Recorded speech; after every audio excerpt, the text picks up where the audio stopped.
Josué, no capítulo 7, se você não quiser abrir, pode acompanhar aqui, com a gente aqui.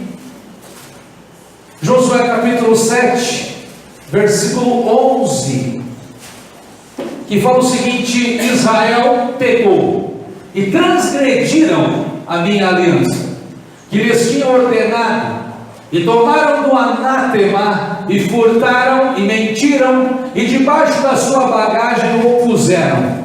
Por isso, os filhos de Israel não puderam subsistir perante os seus inimigos. Viraram as costas diante dos seus inimigos, porquanto estão amaldiçoados. Não serei mais convosco, se não desarraigardes o anátema do meio de vós.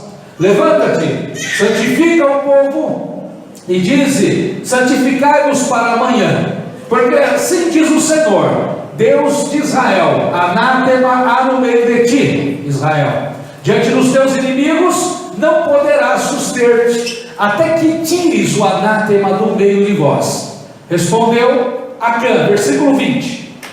Respondeu Acã a Josué e disse: verdadeiramente pequei contra o Senhor, Deus de Israel. Fiz assim e assim, quando vi entre os despojos uma boa capa babilônica e 200 ciclos de prata e uma cunha de ouro do peso de 50 ciclos, cobicei-os e tomei-os, e eis que estão escondidos na terra no meio da minha tenda, e a prata por baixo.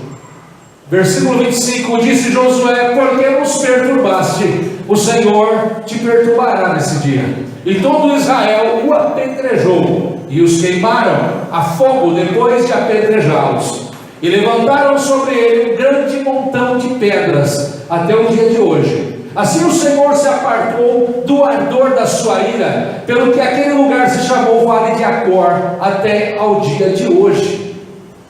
Amém? Olha isso. Quem era Acã? Acã não era uma pessoa perturbada. Acã era um guerreiro.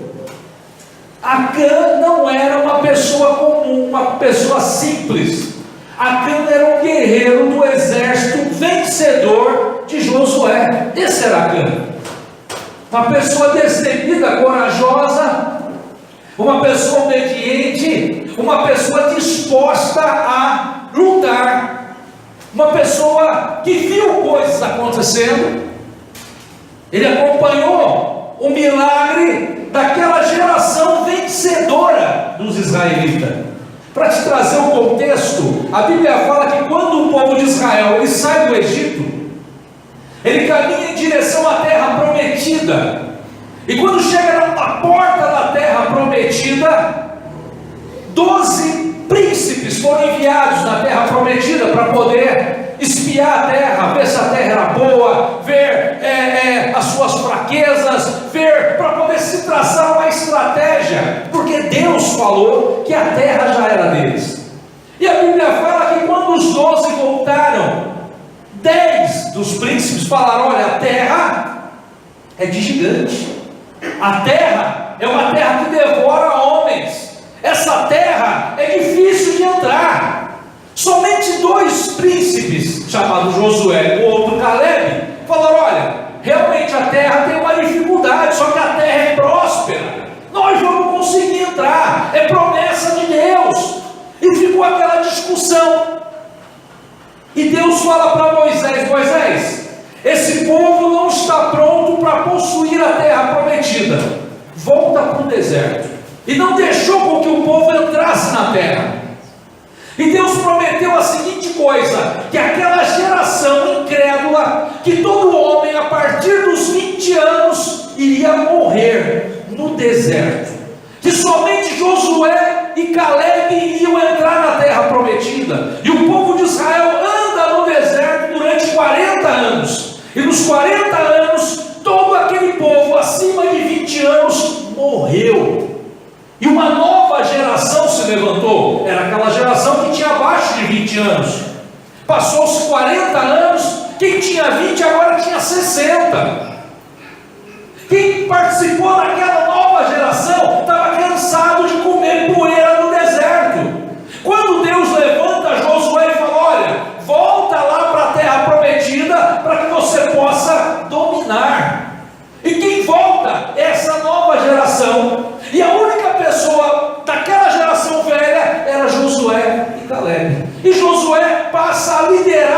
povo. E no caminho da terra prometida, eles encontram novos inimigos e vão vencendo. Como um rolo compressor, Josué acaba vencendo todas as suas guerras com aquela geração vencedora.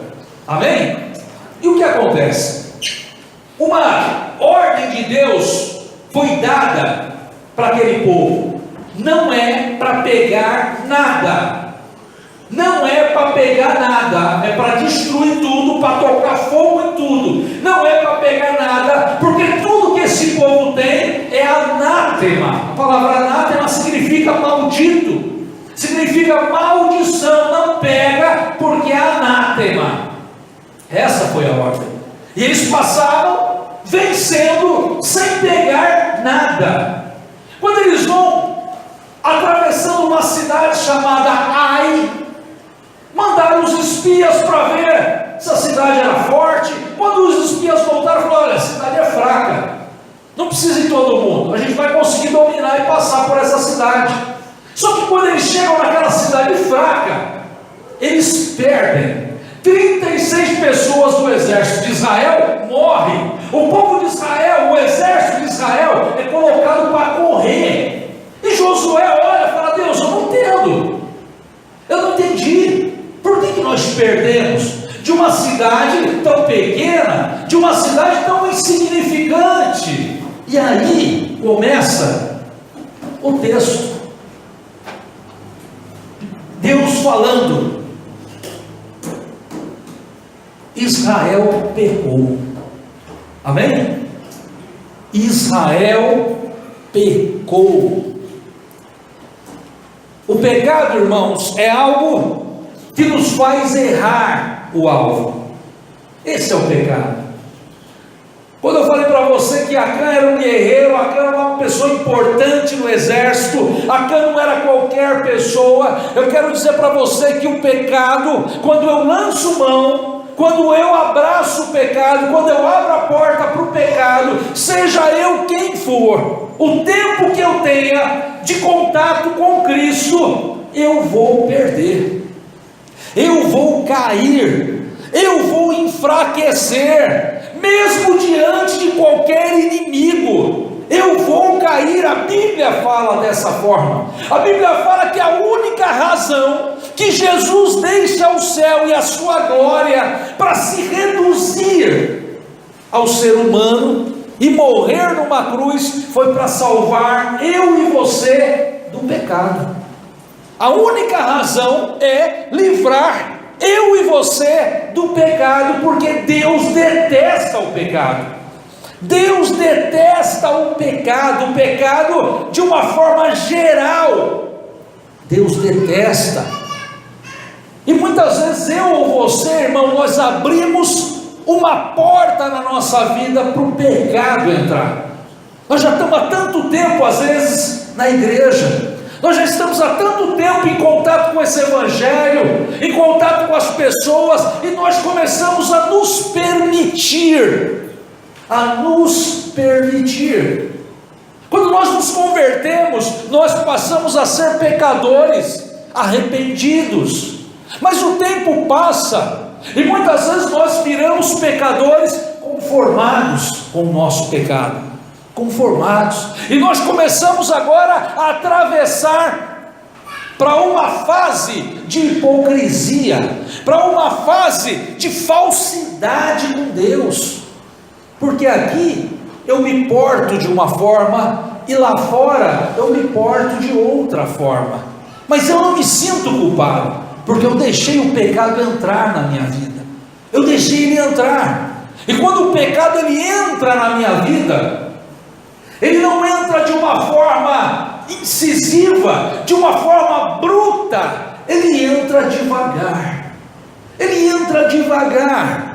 A mesma coisa quando você vê a história de Adão e Eva, que Deus fala: olha, não pode tocar nessa árvore, não pode.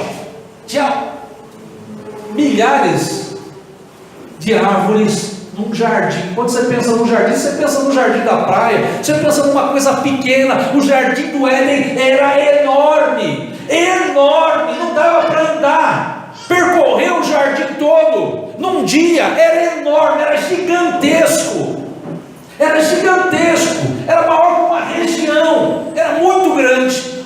Dentre das milhares de árvores que tinha, havia uma apenas que Deus falou, não é para tocar. Uma.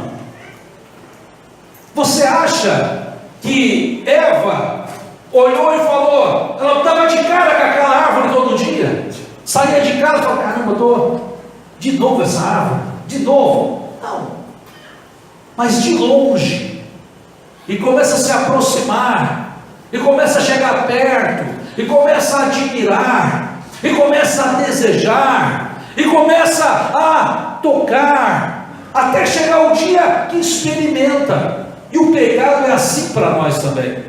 O pecado ele está longe, de certa forma, mas muitas vezes nós nos aproximamos, nós chegamos perto dele, nós admiramos, nós não, graças a Deus eu sou liberto. Mas olha Daniel, se fosse um tempo atrás, rapaz, eu vou te falar uma história, hein? Olha, aquela morena me dando condição, rapaz, mas graças a Deus, e dentro dele, graças a Deus, hoje eu estou bem, viu? Mas chega perto, olha, deseja, até chegar ao ponto de colocar para dentro da sua vida. E o primeiro erro de Acã é esse, é a possibilidade do pecado, é a possibilidade de passar pela minha cabeça, de falar, olha, quem sabe, olha, e se acontecesse, olha, né, e se eu vivesse essa vida? E eu vou passando a pensar naquilo de uma forma mais profunda, de uma forma mais repetida. Quando eu vejo, eu já estou acordando pensando naquilo e dormindo pensando naquilo. E quando chega a hora de eu me apossar do pecado, aquilo para mim já é natural, aquilo para mim já não dói, aquilo para mim já não traz arrependimento, porque eu deixei o pecado entrar na minha vida. Amém? O Senhor, Ele veio para nos livrar do pecado, de qualquer pensamento de possibilidade do pecado, para que a gente não venha compactuar com isso, para que a gente venha rechaçar isso e entender que por mais que a minha carne, ela queira, Deus tem o melhor para a minha vida. Amém? Deus tem o melhor para a minha vida, no tempo de Deus, Deus tem o melhor para a minha vida, Deus tem o melhor para a sua vida. Amém, querido? Ele fala, e transgrediram a minha aliança. O segundo erro de Acã. O pecado ele traz isso, a quebra da aliança com Deus. Quando eu e você nos entregamos a Jesus, nós, de uma forma tácita, ou seja, de uma forma subentendida, eu fiz uma aliança com Deus. Amém? Sim ou não? Nós fizemos uma aliança com Deus. Ou tem uma foto, você assinando um contrato com Deus? Tem uma foto? Lá no cartório, tem lá a assinatura de Deus e você, que fizeram um contrato, uma aliança? Não, é tácito, é subentendido. Subentende-se que você e Deus têm uma aliança, tem um contrato que exige das duas partes obrigações, e as duas partes também são atingidas por direitos. Acã quebra a aliança. Aquela sucessão de vitórias que o povo de Israel estava tendo foi quebrada por causa de Acã, porque ele quebrou a aliança com Deus. E às vezes você tem que olhar isso para a sua vida. Às vezes você tem que ver a sua vida, que muitas vezes você olha e fala, olha, era uma coisa tão simples, por que eu não consigo? Por que eu não alcanço? Por que eu estou sendo vencido por uma coisa tão pequena como a cidade de Ai? Por quê? Porque muitas vezes eu quebrei a aliança com Deus e eu não me dei conta disso. Para cá estava tudo certo, para cá estava normal o andamento da vida dele, até Deus se manifestar para Josué. Mas Acã já tinha aberto a porta para o pecado, E Acã, consequentemente, quebrou a sua aliança com Deus. Amém? O terceiro, ele fala: quebrou minha aliança que eles tinham ordenado e tomaram do anátema, tomaram uma maldição para si. E eu coloquei que o terceiro erro foi uma maldição adquirida. Jesus, quando eu faço esse pacto com Deus, é quebrado na minha vida toda e qualquer maldição. Toda e qualquer, meu irmão, quando eu era criança, eu fui consagrado por diabo. Olha, fizeram um trabalho e não sei o que eu faço agora? Você se entregou a Cristo? Você entendeu o Evangelho? Você se arrependeu? Já? Então já está quebrada e vencida toda e qualquer maldição sobre a tua vida. Porque a palavra de Deus fala que Ele levou sobre si as nossas maldições. Mas Ele fala aqui que Acã, por desobedecer, por quebrar a aliança, ele adquire para si uma maldição. Ele adquire para si maldição. Todo aquele que quebra a sua aliança com Deus está abrindo para a sua vida a oportunidade para a maldição reinar. Está abrindo, está colocando uma placa para o diabo no peito: seja bem-vindo. Toda vez que eu quebro o meu pacto com Deus, eu adquiro, eu concedo autorização para que o diabo possa tocar na nossa vida. Ou seja, o pecado é uma coisa tão horrível. O pecado é uma coisa que transtornou o homem, a criação de Deus. Diz a Bíblia que toda criatura teve o seu caminho transtornado por causa do pecado. Diz a Bíblia no livro de Romanos que a natureza geme porque não suporta mais, porque a cada dia que passa o pecado se agrava, a natureza sente, a natureza geme. E Deus proveu uma solução, que é Jesus. E eu muitas vezes abro a porta para que toda aquela maldição volte para a minha vida por causa do meu pecado. Ele fala: olha, tomaram anátema e furtaram. Tomaram anátema, trouxeram maldição para a sua vida e furtaram. A partir do momento que eu abro a minha vida para o pecado, irmão, se desdobra num monte de outras coisas. Principalmente a falta de temor passa a reinar no meu coração. Ele fala: furtaram. Furtaram, né? Furtaram. Para quem não sabe o que é furtar, furtar é você pegar alguma coisa de alguém sem violência, que é o contrário do roubo. Quando alguém quer roubar você e impõe qualquer tipo de ameaça ou violência, ela é qualificada como roubo. Quando você não percebe, o cara passa por você, puxa a tua carteira, ele não está roubando, ele está furtando, porque não houve aí um emprego de força. Ele fala: furtaram, furtaram, tomaram aquilo que não é dele. A Bíblia fala, irmão, no livro de Malaquias, no capítulo 3, no versículo 10, na tradução ele fala: roubará o homem a Deus? Ou furtará o homem de Deus? Quantos furtadores temos aqui nessa noite? Você é um furtador? Você pergunte, você responda para Deus. Quando a gente pega a lista ali com o irmão João dos dizimistas da igreja, que a minoria são os que dizimam na igreja. E você lembra de Malaquias, você lembra dessa passagem, porque a pessoa acha que ela está ganhando, a pessoa acha que ela está de alguma forma obtendo alguma vantagem, mas não, diante de Deus está adquirindo para si anátema, está adquirindo para si maldição. Ele fala: furtaram. Furtaram.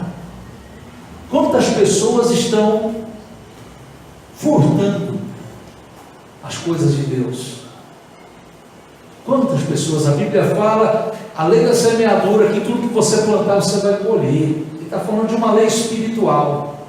E se eu plantar coisas ruins, é o que eu vou colher. Se eu plantar, olha, irmão, não dá. Não, irmão, olha, eu estou em dificuldade. Se eu plantar essa desesperança, é isso que eu vou colher. É isso que eu vou colher. Quando a pessoa, irmão, é dizimista da igreja, Deus abençoa ela. Porque a Bíblia fala que aquele que é fiel no pouco, será fiel no muito. Deus acredita nisso. Deus acredita que quando você é dizimista da igreja, que o teu coração está nisso, Ele acredita que se Ele te abençoar mais, você vai continuar sendo fiel. E Ele sabe que o contrário também é verdadeiro. Quem é infiel no pouco, você pode colocar para o cara ganhar 1 milhão por mês, ele continua sendo infiel no muito. Amém? Eu falo para você uma coisa que eu vivi.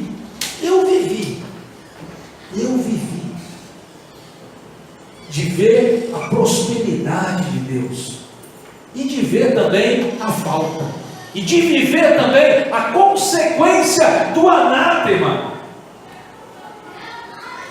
Quando eu estava casado de novo, eu falei para a gente é de uma igreja grande, eu era diácono da igreja, eu não vou dar o meu dízimo, vou colocar na poupança, é o único dinheiro que me sobra, vou pôr na poupança. Botei na poupança. Ela era nova no Evangelho e assustou. Queimou quase todos os eletrodomésticos na minha casa: televisão, micro-ondas, ferro de passar, liquidificador, batedeira. Queimou tudo. Porque quando eu abro a porta para o pecado, para o furto, eu adquiro a maldição.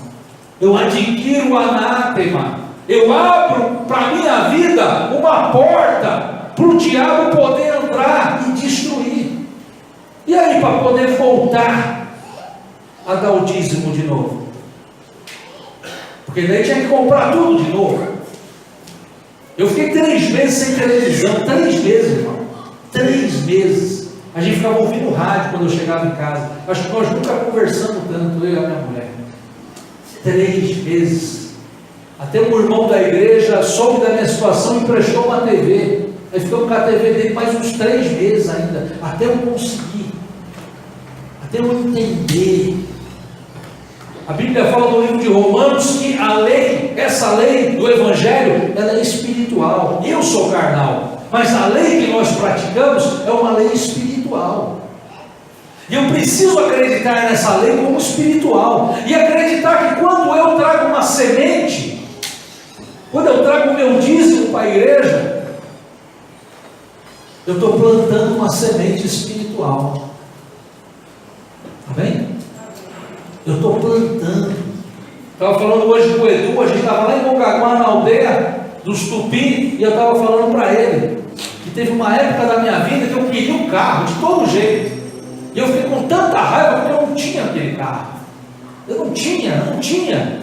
E eu fiquei com tanta raiva de Deus que eu quase desviei da igreja por causa do carro. Mas Deus tem tudo preparado para o tempo certo. Tudo, eu entendo isso hoje. Aquilo que eu via com dificuldade no passado, hoje eu vejo com facilidade. E é assim que Deus quer que você veja e entenda a lei do Senhor. Que você trate a lei de Deus não como algo carnal, mas sim como algo espiritual, para que você não caia nesse erro. Amém? Ele fala: olha, furtaram e mentiram. Furtaram e mentiram. Vai se agregando na minha vida só coisas ruins. Quando eu abro a minha vida para o pecado, mentiram. Quantas vezes as pessoas aqui levantam a mão para o céu e falam: Deus, eu te adoro, serei fiel. Serei fiel. Cantam o louvor. Fiel, Senhor. Né? Como é que é aquele louvor? Tu és fiel, Senhor. Eu sei que tu és fiel. Mas eu sou infiel, Senhor. Né? E Deus olha para nós e vê a mentira em nós. Não vê a sinceridade, não vê a verdade em nós, porque Ele sabe que nós vamos sair daqui e nós vamos abrir a porta de novo para o pecado. Nós vamos sair daqui e nós vamos continuar mentindo. Nós vamos sair daqui e vamos continuar quebrando a aliança com Deus. Nós vamos sair daqui e sem temor nenhum, vamos adquirir um anátema para a nossa vida. Desfazer a obra que Cristo fez, que foi nos salvar da maldição. Ele fala: e debaixo da sua bagagem puseram. O sexto erro, ocultação deliberada.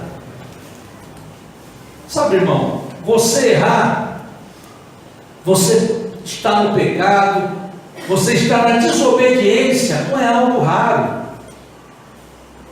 E não é grave, porque você pode se arrepender. A gravidade está em você encobrir.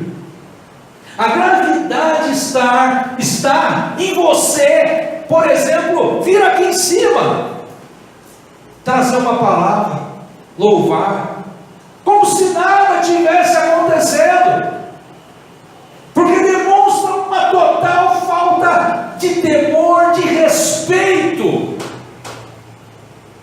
Porque você pode chegar, alguém acionar você: olha, o pastor da igreja, o líder, irmão, você vai fazer isso, vamos fazer isso. Irmão, é o seguinte, sabe o que eu preciso? Eu preciso de oração. Ora por mim, vamos orar junto aí, porque eu estou passando uma situação terrível. Eu estou num erro, irmão. Eu cometi um erro, estou errado. Só que eu quero mudar, eu quero melhorar, eu quero expulsar o anátema da minha vida. Mas não, a pessoa ela faz exatamente o contrário, de uma forma deliberada, oculta, e vem aqui posar de alguém que está em comunhão com Deus. Você imagina o que é isso, irmão? Você imagina o que é isso?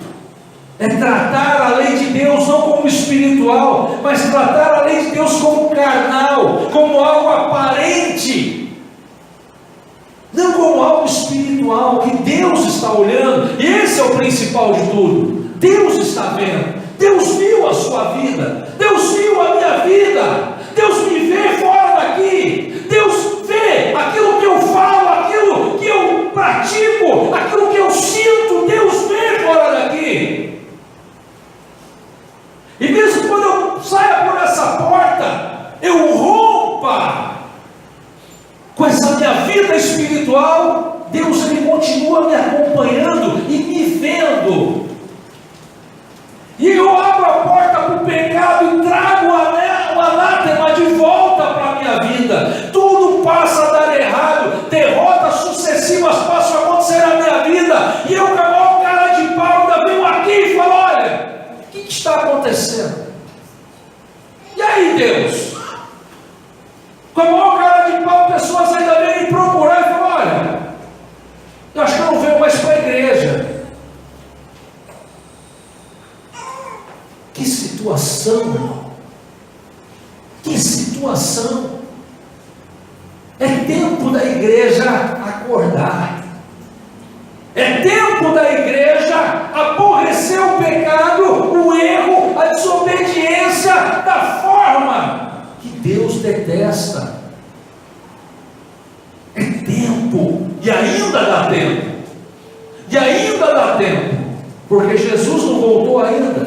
Então ainda dá tempo de eu me refazer, ainda dá tempo de eu expulsar o erro da minha vida, da prática, sair da minha vida, para eu não cair no erro de Agã, para eu não cair no erro de Agã, nos 6 erros de Agã.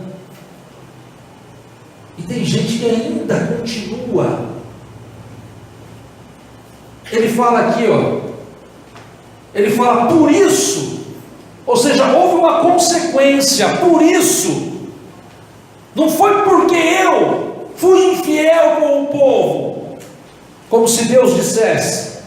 Não foi porque eu sou fraco, mas porque o anátema na tua vida trouxe uma consequência. Por isso é a consequência. Os filhos de Israel não puderam. O pecado traz incapacidade para a sua vida. Porque tudo que eu adquiro, tudo que eu conquisto, tudo que acontece na minha vida, como a lei é espiritual, ela não provém da minha capacidade carnal, e sim de um processo espiritual de Deus na minha e na sua vida. Quando você consegue um emprego, quando você consegue pagar suas contas no final do mês, quando você vai visitar alguém no hospital, mas não é você que está sendo visitado, porque você está são, saudável. Como o diabo está agindo no mundo, como existe uma força impessoal do pecado que devasta tanto o mundo espiritual como o mundo físico, que faz com que a natureza gema de alguma forma. Se você de alguma forma consegue ter uma vantagem, essa vantagem não vem de você, essa vantagem vem de Deus. Vem de Deus, porque a lei é espiritual. O processo que acontece na minha vida espiritual ou na minha vida física é consequência da bondade de Deus, é consequência da misericórdia de Deus. Ele fala, é por isso, vocês quebraram a aliança, vocês adquiriram o anátema para a tua vida, é por isso que vocês não puderam subsistir perante os seus inimigos, viraram as costas diante dos inimigos, porquanto estão amaldiçoados. A maldição foi adquirida, foi dominada agora, o cara foi dominado pela maldição. É por isso que vocês tiveram que correr, é por isso que vocês perderam, é por isso que vocês caíram. Trouxe uma incapacidade, uma maldição que está dominando a vida, o ser daquela pessoa. Por isso nada dá certo, nada. Eu me lembro uma vez que fui fazer uma testemunha que a casa inteira estava doente. Desde o pai, até o filho, até o cachorro estava doente. Porque a desgraça que entrou naquela casa foi um negócio tão grande, tão forte, que arrebentou todo mundo, dominou. Ele falou, olha, eu não serei mais convosco. Eu não serei mais convosco. Se você olhar, Jesus, da tortura que Jesus teve pelos guardas do templo, a tortura que Jesus teve no outro dia pela guarda romana, a tortura que Jesus teve de carregar a cruz no sol, seminu, a dor que Jesus teve ao ter as suas mãos e pés transpassado, de ter o seu lado furado. Você não ouve Jesus falando nada, porque a Bíblia fala que como cordeira muda diante dos seus tosqueadores, assim ele ficaria. A única hora que Jesus grita, incomodado com a sua situação, é quando Deus o abandona. E ele grita, Deus meu, por que me desamparaste? Porque Deus com Jesus na tortura, na cruz, no prego, na lança, ele suportava. Deus dava um conforto. Mas quando Deus o abandona, e Deus abandona Jesus, porque Jesus ele passa por um processo de substituição para aquilo que eu precisava passar. Então eu preciso morrer na cruz. Então tudo que aconteceu com Jesus não vai acontecer comigo. Principalmente ser abandonado por Deus, porque Jesus já foi abandonado. Mas ele fala aqui, não serei mais convosco. Não serei mais convosco. As pessoas hoje em dia, elas perderam essa noção. Eles perderam essa noção. esse temor de perder a presença de Deus, de Deus falar: eu não vou mais com você, eu não vou mais com você, não adianta você fazer o que você quiser, eu não vou mais, eu não vou mais. Um dia Deus falou isso para Moisés: eu não vou com o povo, Moisés. E Moisés falou: tá bom, o senhor não vai, então eu não vou para lugar nenhum. Não, vou mandar um anjo, Moisés, para ajudar. Eu não quero, eu quero só a tua presença. Ele sabia a dificuldade de ser desamparado por Deus, mas hoje, a igreja nos dias de hoje, não sabe, não quer saber, não se importa, e escancar a sua vida, a sua casa, para o pecado. Ele fala: olha, não serei convosco, se não desarraigares anátema do meio de vós. Sabe o que é desarraigar? É o contrário de arraigar. Arraigar é plantar, desarraigar é arrancar algo com raiz e tudo. Essa é a profundidade da libertação que Deus quer fazer. Desarraigar. Tem pessoas que vêm para a igreja com os seus vícios, com os seus erros, com os seus costumes, e é cortado aquela árvore ruim, mas a raiz ainda está no coração, a raiz ainda está lá. O camarada não perdoa, o camarada é violento, o outro é caloteiro, o outro gosta de enganar os outros. Ele vem para a igreja, é cortado, mas a raiz está lá ainda, a raiz do anátema ainda está lá. Ele falou: olha, essa situação não vai mudar enquanto você não desarraigar o anátema, enquanto você não arrancar com raiz e tudo esse mal do meio de vós. Ele fala no versículo 13: levanta-te. E a palavra que Deus tem para você nessa noite. Deus não gosta de ver ninguém prostrado, Deus não gosta de ver ninguém acabado, alguém que está destruído e ele pisar em cima. Não, não é esse. Levanta-te, levanta-te, vamos começar de novo, vamos começar de novo. Amém? Ele fala: santifica-te, santifica o povo, santificai-os para amanhã. Santificar significa separar. Separar. Tem coisas na tua vida, meu irmão, que você tem que se separar. Pensa bem, pensa bem. Tem coisa que você tem que se separar, tem coisa que tem que sair da tua vida, você tem que jogar longe. Por mais que você goste, às vezes é uma amizade, mas por causa daquela amizade, ela te leva para o erro, ela te faz embarcar no erro. Quando você acorda, você já está lá no meio, porque você foi influenciado. Mas fulano é tão legal, é tão gente boa, gosto tanto de conversar, gosto tanto de estar junto, mas essa pessoa está te levando para um buraco. Separa-te dessas pessoas, separa-te dessas coisas que estão jogando você para fora da presença de Deus, que está fazendo você adquirir uma maldição para a tua vida, porque você está fazendo o caminho contrário do sacrifício de Jesus. Você está abrindo a tua porta, a tua casa, para o pecado entrar. E esse ano de 2019 tem que ser diferente. E a culpa não é de ninguém, a culpa é sua, a culpa é minha se eu faço isso. A culpa é nossa. Eu preciso entender isso. Eu preciso começar a vestir a camisa da responsabilidade. A culpa é minha.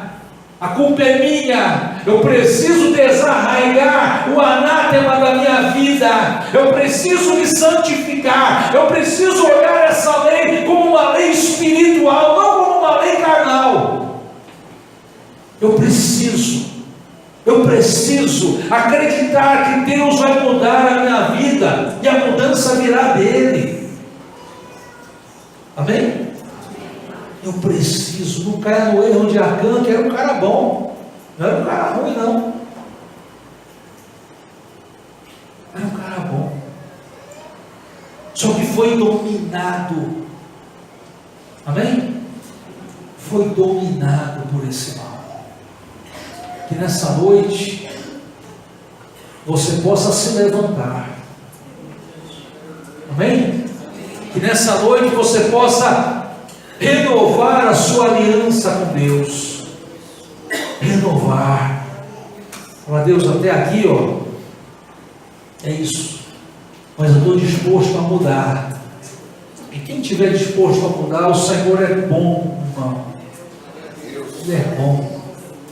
Ele é bom.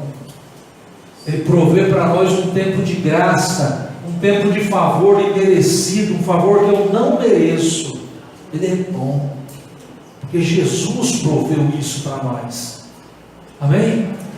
Ele é bom. A Bíblia fala que Jesus passa o tempo todo a interceder por nós. Quando Jesus percebe em você qualquer arrependimento,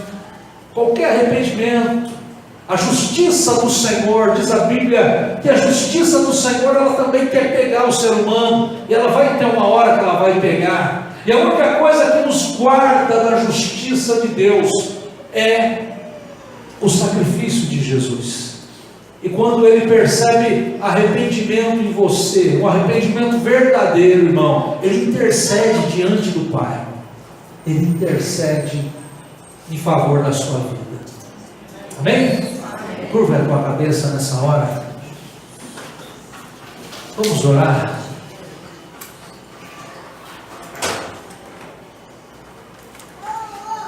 Vamos orar. Vamos orar. Fala, Deus, eu preciso tanto, Senhor. Fala para Ele, fala, Senhor, eu sou fraco mesmo, Jesus. Eu tenho falhado tantas vezes, Senhor. Eu tenho te entristecido e por tantas vezes tenho esquecido quem eu sou. Tenho esquecido que agora eu sou teu. Tenho esquecido que nós temos uma aliança. Tenho esquecido que nós temos um compromisso. Fui levado, embalado, influenciado. Deus quer mudar hoje, em nome de Jesus, para que você não caia no erro de Acã. Na época de Acã, ele vivia a lei de Moisés, foi apedrejado até a morte, para que o anátema saísse. Hoje, eu preciso só me arrepender. Hoje eu só preciso falar com Ele e falar, Deus, eu quero renovar minha aliança contigo, Senhor. A minha aliança que foi quebrada, por desobediência, por infidelidade, a minha aliança que foi quebrada por cobiça, por pecado. Mas eu quero um renovo, para que tudo seja diferente, para que 2019 seja diferente, para que eu pare de perder essas guerras tão pequenas, eu pare de perder o diabo parar de sambar em cima de mim. Eu quero renovar minha aliança contigo, Senhor. Eu quero vencer. E a maior vitória vai ser chegar na vida eterna, lá na terra prometida do céu. Mas nesse caminho, como Josué, eu também quero vencer, Senhor. Eu me arrependo, Senhor. Eu me arrependo, como Jó falou, eu me arrependo no pó e na cinza. Eu me arrependo, como Jeremias falou, põe a cara no pó, talvez haja misericórdia. Eu me arrependo, Senhor, porque a lei é espiritual. Eu tenho tratado tudo isso como carnal. Eu me arrependo. me arrependo, Senhor. Eu me arrependo, Jesus. Muda a minha vida, Senhor, essa noite. Eu me arrependo, Senhor. Eu me arrependo, Pai.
Você precisa mudar.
Deus